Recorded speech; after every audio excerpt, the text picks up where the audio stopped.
नमस्कार दोस्तों, SK stories channel में आप सबका हार्दिक स्वागत है। मुंशी प्रेमचंद की कहानी घर जमाई। हरिधन जेठ की दोपहरी में ऊख में पानी देकर आया और बाहर बैठा रहा। घर में से धुआं उठता नजर आता था। छन छन की आवाजें भी आ रही थी।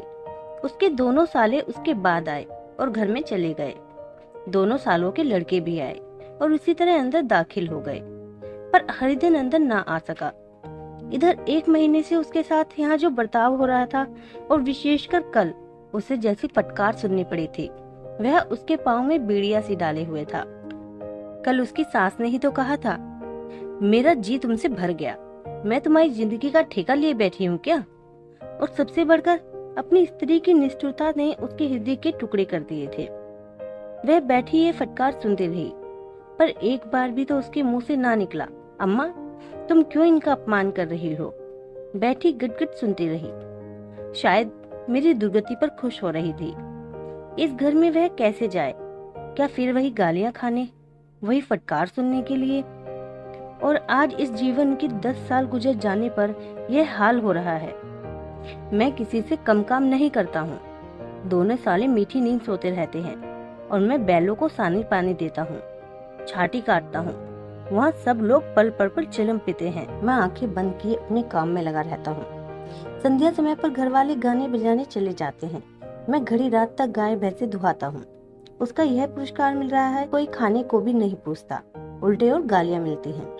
उसकी स्त्री घर से डोल लेकर निकली और बोली, जरा इसे कुएं से खींच लो, एक बूंद पानी नहीं है।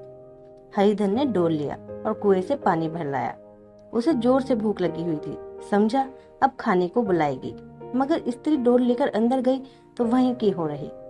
हरिधन थका मांदा, शुदा सा व्याकुल पड़ा सो रहा। सहसा उसकी स्त्री गुमानी ने आकर उसे जगाया। हरिधन ने पड़े पड़े ही कहा, क्या है? क्या पड़ा भी न रहने दोगी या और पानी चाहिए? गुमानी कटु स्वर में बोली, गुर्राती क्यों हो? खाने को बुलाने आई हूँ। हरिधन ने देखा उसके दोनों साले और बड़े साले के दोनों लड़के भोजन किए चले जा रहे हैं। उसके देह में आग लग गई। अब मेरी यह नौबत पहुंच गई कि इन लोगों के साथ बैठ के खाना भी नहीं खा सकता। मैं इनकी झूठी थाली चाटने वाला हूँ, मैं इनका कुत्ता हूँ जिसे खाने के बाद टुकड़ा रोटी डाल दी जाती है। यही घर है जहाँ आज से 10 साल पहले उसका कितना आदर सत्कार होता था। साले गुलाम बने रहते थे, सास मुंह जोती रहती थी, स्त्री पूजा करती थी। तब उसके पास रुपए थे, जायदाद थी। अब वह दरिद्र है। उसकी सारी जायदाद को इन्हीं लोगों ने कूड़ा कर दिया। अब रोटियों के भी लाले हैं। उसके जी में एक ज्वाला सी उठी कि इसी वक्त अंदर जाकर सास को और साली को भिगो भिगो कर लाए, पर जब्त करके रह गया। पड़े पड़े बोला, मुझे भूख नहीं है, आज न खाऊंगा। गुमानी ने कहा, ना खाओगे मेरी बला से। हाँ, नहीं तो खाओगे तुम्हारे ही पेट में जाएगा, मेरे पेट में थोड़े ही जाएगा। हरिधन क्रोध का आंसू बन गया। यह मेरी स्त्री है जिसके लिए मैंने अपना सर्वस्व मिट्टी में मिला दिया। मुझे उल्लू बनाकर यह सब मुझे अब निकाल देना चाहते हैं। वह अब कहाँ जाए, क्या करे? उसकी सास आकर बोली, चलकर खा क्यों नहीं लेते जी? रूठते किस पर हो? यहाँ तुम्हारे नखरे सहने का किसी में बोता नहीं है। जो देते हैं वह मत देना, और क्या करोगे? तुमसे बेटी ब्याही है, कुछ तुम्हारी जिंदगी का ठेका नहीं लिया है। हरिधन ने मर्माहत होकर कहा, हाँ अम्मा, मेरी भूल थी, मैं यही समझ रहा था। अब मेरे पास क्या है कि तुम मेरी जिंदगी का ठेका लोगी? जब मेरे पास धन भी था तब सब कुछ आता था, अब दरिद्र हूँ, तुम क्यों बात पूछोगी? बूढ़ी सास भी मुंह फुलाकर भीतर चली गई। बच्चों के लिए बाप एक फालतू सी चीज, एक विलास की वस्तु है, जैसे घोड़ों के लिए चने और बाबुओं के लिए मोहन भोग। मोहन भोग उम्र भर ना मिले तो किसका नुकसान है, मगर एक दिन रोटी दाल के दर्शन न हो तो फिर देखिए क्या हाल होता है। पिता के दर्शन कभी कभी शाम सवेरे हो जाते हैं। वह बच्चों को उछालता है, दुलारता है, कभी गोद में लेकर या उंगली पकड़कर सैर कराने ले जाता है, और बस यही उसके कर्तव्य की इति है। वह परदेश चला जाए, बच्चों को परवाह नहीं होती, लेकिन माँ तो बच्चे का सर्वस्व है। बालक 1 मिनट के लिए भी उसका वियोग नहीं सह सकता। पिता कोई हो, उसे परवाह नहीं, केवल एक उछालने कूदाने वाला आदमी होना चाहिए।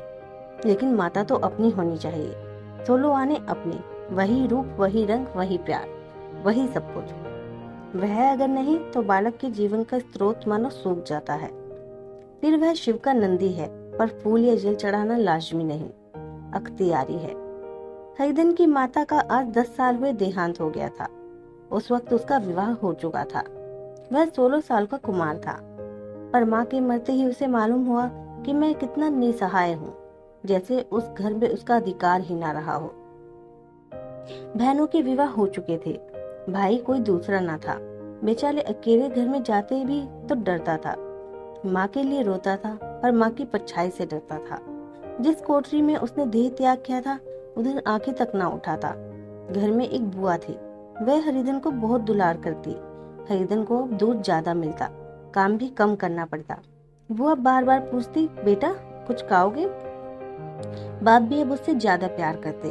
उसके लिए एक अलग गाय मंगवा दी। कभी कभी उसे कुछ पैसे देते कि जैसे चाहे खर्च करे, पर इन मरहमों से वे घाव न पूरा होता था जिसने उसकी आत्मा को आहत कर दिया था।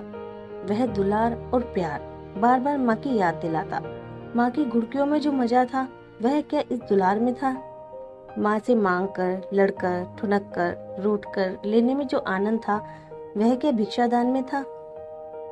पहले वह स्वस्थ था, मांग मांग कर खाता था, लड़ लड़ कर खाता। अब वह बीमार था। अच्छे से अच्छे पदार्थ उसे दिए जाते थे, पर भूख ना थी। साल भर तक इसी दशा में रहा। फिर दुनिया बदल गई। एक नई स्त्री, जिसे लोग उसकी माता कहते थे, उसके घर में आई और देखते ही देखते एक काली घटा की तरह उसके संकुचित भूमंडल पर छा गई। सारी हरियाली, सारे प्रकाश पर अंधकार का पर्दा पड़ गया। हरिधन ने इस नकली माँ से बात तक न की, कभी उसके पास गया तक नहीं। एक दिन घर से निकला और ससुराल चला आया। बाप ने बार बार बुलाया, पर उसके जीते जी वह फिर उस घर में ना गया। जिस दिन उसके पिता के देहांत की सूचना मिली, उसे एक प्रकार का ईर्ष्यामय हर्ष हुआ। उसकी आंखों में आंसू की एक बूंद भी ना आई। इस नए संसार में आकर हरिधन को एक बार फिर मत स्नेह का आनंद मिला। उसकी सास ने ऋषि वरदान की भांति उसके शून्य जीवन को विभूतियों से परिपूर्ण कर दिया। मरुभूमि में हरियाली उत्पन्न हो गई। सालियों की चुहल में, सास के स्नेह में, सालों के वाक विलास में और स्त्री के प्रेम में उसके जीवन की सारी आकांक्षाएं पूरी हो गई। सास कहती, बेटा तुम इस घर को अपना ही समझो, तुम ही मेरी आंखों के तारे हो। वह उससे अपने लड़कों की बहुओं की शिकायत करती। वह दिल में समझता था, सास जी मुझे अपने बेटों से भी ज्यादा चाहती हैं। बाप के मरते ही वह घर गया और अपने हिस्से की जायदाद को पूरा करके रुपयों की थैली लिए फिर आ गया। अब उसका दोना आदर सत्कार होने लगा। उसने अपनी सारी संपत्ति सास के चरणों पर अर्पण करके अपने जीवन को सार्थक कर दिया। अब तक उसे कभी कभी घर की याद आ जाती थी, अब भूलकर भी उसकी याद न आती, मानो वह उसके जीवन का कोई भीषण कांड था जिसे भूल जाना ही उसके लिए अच्छा था। वह सबसे पहले उठता, सबसे ज्यादा काम करता। उसका मनोयोग, उसका परिश्रम देखकर गांव के लोग दांतों तले उंगली दबाते थे। उसके ससुर का भाग्य बखारते, जिसे ऐसा दामाद मिला। लेकिन ज्यों ज्यों दिन गुजरते गए, उसका मान सम्मान घटता गया। पहले देवता था, फिर घर का आदमी, अंत में घर का दास हो गया। रोटियों में भी बाधा पड़ गई, अपमान होने लगा। अगर घर के लोग भूखों मरते और साथ ही उसे भी मरना पड़ता तो उसे जरा सी भी शिकायत न होती। लेकिन जब वह देखता और लोग मूछों पर ताव दे रहे हैं, केवल मैं ही दूध की मक्खी बना दिया गया हूँ, तो उसके अंतस्थल में एक लंबी ठंडी आह निकल जाती। अभी उसकी उम्र कुछ 25 साल की तो थी। इतनी उम्र में इस घर में कैसे गुजरेगी? और तो और उसकी स्त्री ने भी आंख फेर ली। यह उस विपत्ति का सबसे क्रूर दृश्य था। हरिधन ने उधर भूखा प्यासा चिंता दहाड़ में जल रहा था। इधर घर में सास जी और दोनों सालियों में बातें हो रही थी। गुमारनी भी हाँ में हाँ मिलाती जाती थी। बड़े साले ने कहा, हम लोगों की बराबरी करते हैं, यह नहीं समझते कि किसी ने उनकी जिंदगी भर का बीड़ा थोड़े ही लिया है। 10 साल हो गए, इतने दिनों में क्या 2-3 हजार न हड़प गए होंगे। छोटे साले ने कहा, मजूर हो तो आदमी घुड़के भी, डांटे भी, अब इनसे कोई क्या कहे, ना जाने इनसे कब पिन छूटेगा भी या नहीं। अपने दिल में समझते होंगे मैंने 2000 रुपए नहीं दिए हैं। यह नहीं समझते कि उनके 2000 रुपए कब के उठ चुके हैं। 1.25 सेर को 1 जून को चाहिए। सास गंभीर स्वर में बोली, बड़ी भारी खुराक है। गुमानी माता के सिर से जूं निकाल रही थी। सुलगते हुए हृदय से बोली, निकम्मे आदमी को खाने के सिवा और काम ही क्या रहता है। बड़ी खाने की कोई बात नहीं, जिसको जितनी भूख हो उतना खाए, लेकिन कुछ पैदा करना चाहिए। यह नहीं समझते कि पहुने में किसी के दिन कटे हैं। छोटे, मैं तो एक दिन कह दूंगा। अब आप अपनी राह लीजिए, आपका कर्जा नहीं खाया है। गुमानी घर वालों की ऐसी ऐसी बातें सुनकर अपने पति से द्वेष करने लगी थी। अगर वह बाहर से 4 पैसे लाता तो इस घर में उसका कितना मान सम्मान होता। वह भी रानी बनकर रहती। न जाने क्यों कहीं बाहर जाकर कमाते उसकी नानी मरती है। गुमानी की मनोवृत्तियां अभी तक बिल्कुल बालपन की सी थी। उसका अपना कोई घर न था। उसी घर का हित अहित उसके लिए भी प्रधान था। वह भी उन्हीं शब्दों में विचार करती, इस समस्या को उन्हीं आंखों से देखती जैसे उसके घर वाले देखते थे। सच तो है, 2000 रुपए में क्या किसी को मोल ले लेंगे। 10 साल में 2000 रुपए होते ही क्या हैं। 200 ही तो साल भर के हुए। क्या 2 आदमी साल भर में 200 भी ना खाएंगे। कि कपड़े लत्ते दूध घी सब कुछ तो है। 10 साल हो गए, एक पीतल का छल्ला नहीं बना। घर से निकलते तो जैसे इनके प्राण निकलते हैं। जानते हैं, जैसे पहले पूजा होती थी वैसे ही जन्म भर होती रहेगी। यह नहीं सोचते कि पहले और बात थी और अब और बात है। बहू ही पहले ससुराल जाती है तो उसका कितना महात्म होता है। उसकी डोली से उतरते ही बाजे बजते हैं। गांव मोहल्ले की औरतें उसका मुंह देखने आती हैं और रुपए देती हैं। महीनों से घर भर में अच्छा खाने को मिलता है, अच्छा पहनने को, कोई काम नहीं लिया जाता। लेकिन 6 महीने बाद कोई उसकी बात भी नहीं पूछता। वह घर भर की लोरी हो जाती है। उनके घर में मेरी तो वही गति होती। फिर काहे को रोना। यह जो कहो कि मैं तो काम करता हूँ तो तुम्हारी भूल है। मजूर और बात है, उसे आदमी डांटता भी है मारता भी है। जब चाहता है रखता है, जब जी चाहता है निकाल देता है, कसकर काम लेता है। यही नहीं कि जब जी में आया कुछ काम किया, जब जी में आया पढ़कर सो रहे। हरिधन भी बड़ा अंदर ही अंदर सुलग रहा था कि दोनों साले बाहर आए और बड़े साहब बोले, भैया उठो, तीसरा पहर ढल गया, कब तक सोते रहोगे, सारा खेत पड़ा है। हरिधन चट से उठ बैठा और तीव्र स्वर में बोला, क्या तुम लोगों में मुझे उल्लू समझ लिया है। दोनों साले हक्का बक्का हो गए। जिस आदमी ने कभी जबान नहीं खोली, हमेशा गुलामों की तरह हाथ बांधे हाजिर रहा, वह आज एकाएक इतना आत्म अभिमानी हो गया। यह उनको चौंका देने के लिए काफी था। कुछ जवाब न सूझा।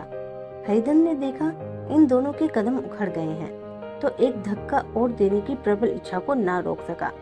उसी ढंग से बोला, मेरी भी आंखें हैं, अंधा नहीं हूँ, ना बहरा ही हूँ। छाती फाड़ कर काम करूँ, उस पर भी कुत्ता समझा जाऊं। ऐसे गधे कहीं और होंगे। अब बड़े साले भी गरम पड़े। तुम्हें किसी ने यहाँ बांध तो नहीं रखा है। अब की हरिधन लाजवाब हुआ, कोई बात ना सूझी।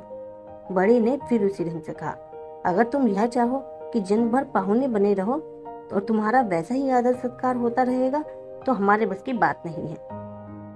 हरिधन ने आंखें निकाल कर कहा, क्या मैं तुम लोगों से कम काम करता हूँ। बड़े, यह कौन कहता है। हरिधन, तो तुम्हारे घर की यही नीति है कि जो सबसे ज्यादा काम करे वही भूखों मारा जाए। बड़े, तुम खुद खाने नहीं गए, क्या कोई तुम्हारे मुंह में कोर डाल देता। हरिधन ने होठ चबाकर कहा, मैं खुद खाने नहीं गया। कहते तुम्हें लाज नहीं आती। नहीं आई थी बहन तुम्हें बुलाने। छोटे साले ने कहा, अम्मा भी आई थी, तुमने कह दिया मुझे भूख नहीं है, तो क्या करती। सास भीतर से लपकी चली आ रही थी।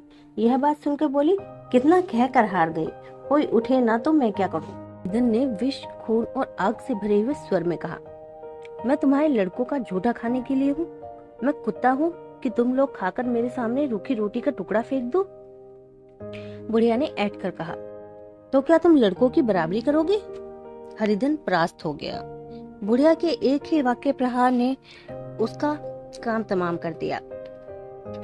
उसकी तनी हुई भवें ढीली पड़ गई, आंखों की आग बुझ गई, पड़कते हुए नथने शांत हो गए।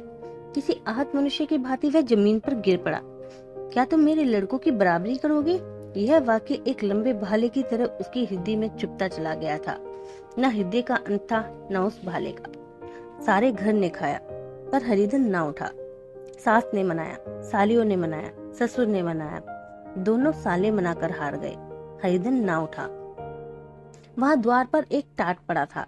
उसे उठाकर सबसे अलग कुएं पर ले गया और जगत पर बिछाकर पड़ा रहा। रात भीग चुकी थी। अनंत आकाश में उज्जवल तारे बालकों की भांति क्रीड़ा कर रहे थे। कोई नाचता था, कोई उछलता था, कोई हंसता था, कोई आंखें मीचकर फिर खोल देता था। रह रहकर कोई साहसी बालक सपाटा भरकर एक पल उस विस्तृत क्षेत्र को पार कर लेता था और न जाने कहाँ छा जाता था। हरिधन को अपना बचपन याद आया, जब वह भी इसी तरह क्रीड़ा करता था। उसकी बाल स्मृतियां उन्हीं चमकीले तारों की भांति प्रज्वलित हो गईं। वह अपना छोटा सा घर, वह आम का बाग जहाँ वह केरियां चुना करता था, वह मैदान जहाँ कबड्डी खेला करता था, सब उसका याद आने लगा। फिर अपनी स्नेहमयी माता की सदैव मूर्ति उसके सामने खड़ी हो गई। उन आंखों में कितनी करुणा थी, कितनी दया थी। उसे ऐसा जान पड़ा मानो माता की आंखों में आंसू भरे उसे छाती से लगा लेने के लिए हाथ फैलाए उसके ओर चली आ रही है। वह उस मधुर भावना में अपनों को भूल गया। ऐसा जान पड़ा मानो माता ने उसे छाती से लगा लिया है और उसके सिर पर हाथ फेर रही है।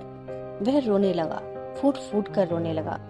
उसी आत्म सम्मोहित दशा में उसके मुंह से यह शब्द निकले, अम्मा, तुमने मुझे इतना भुला दिया।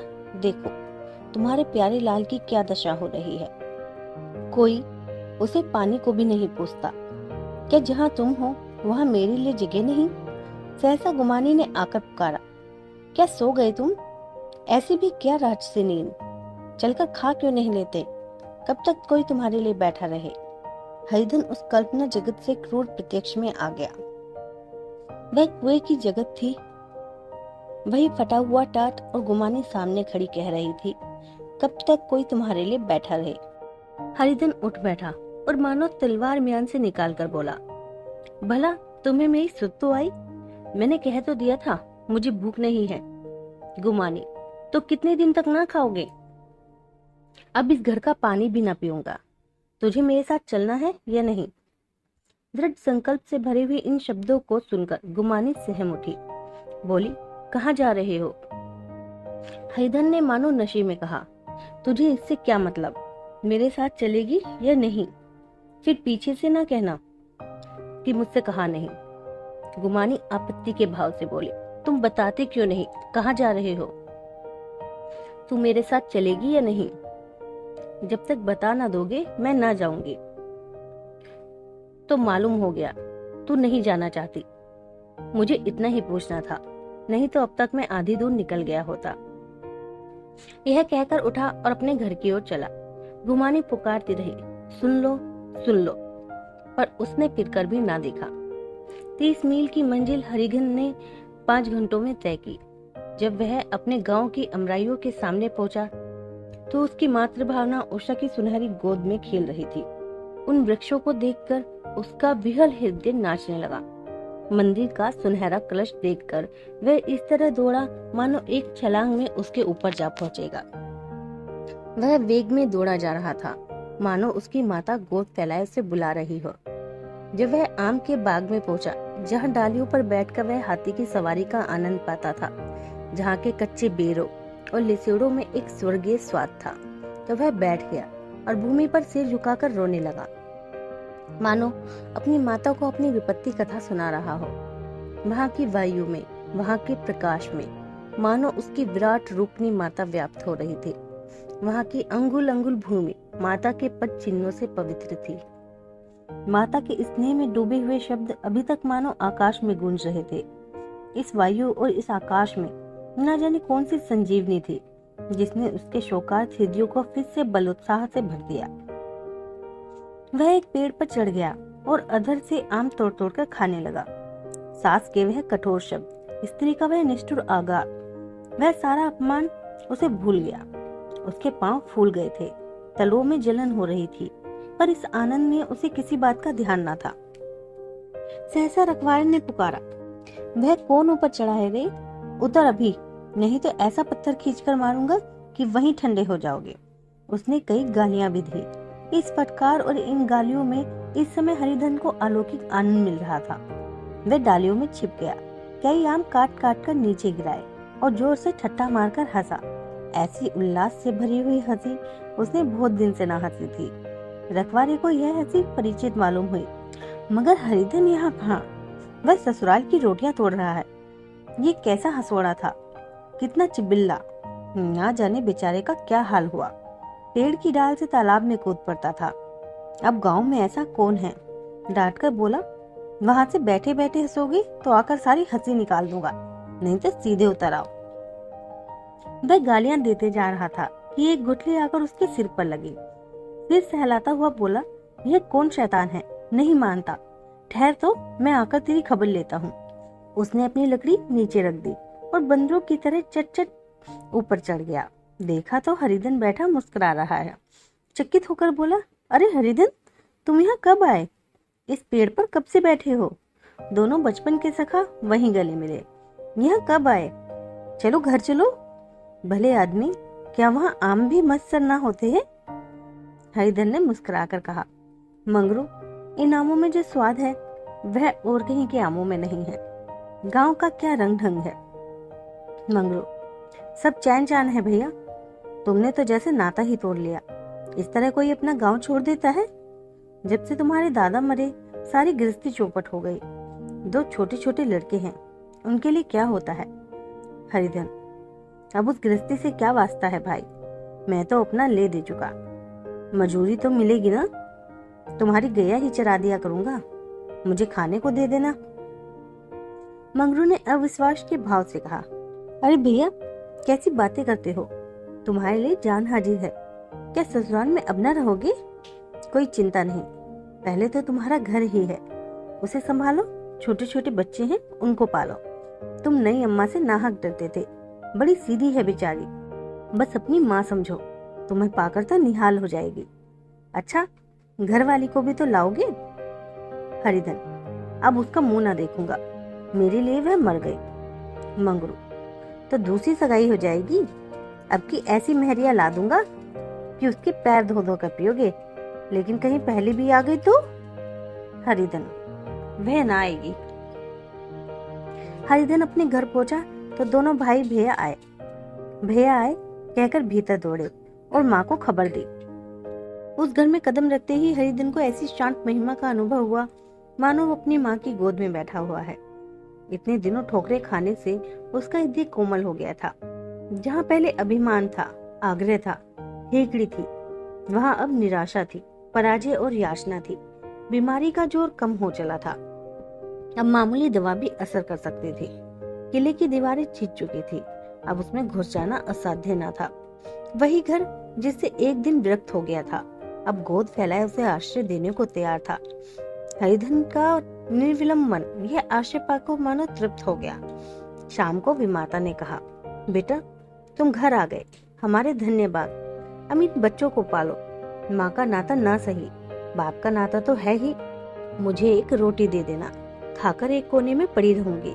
तुम्हारी अम्मा से मेरी बहन का नाता है, उस नाते से तुम मेरे लड़के होते हो। हरिधन ने मात्र विहल आंखों से विमाता के रूप में अपनी माता के दर्शन किए। घर के एक एक कोने से मातृ स्मृतियों की छटा चांदनी की भांति छिटकी हुई थी। विमाता का प्रौढ़ मुखमंडल भी उसी छटा से रंजित था। दूसरे दिन हरिधन फिर कंधे पर हल रखकर खेत को चला। उसके मुख पर उल्लास था और आंखों में गर्व। वह अब किसी का आश्रित नहीं, आश्रयदाता था।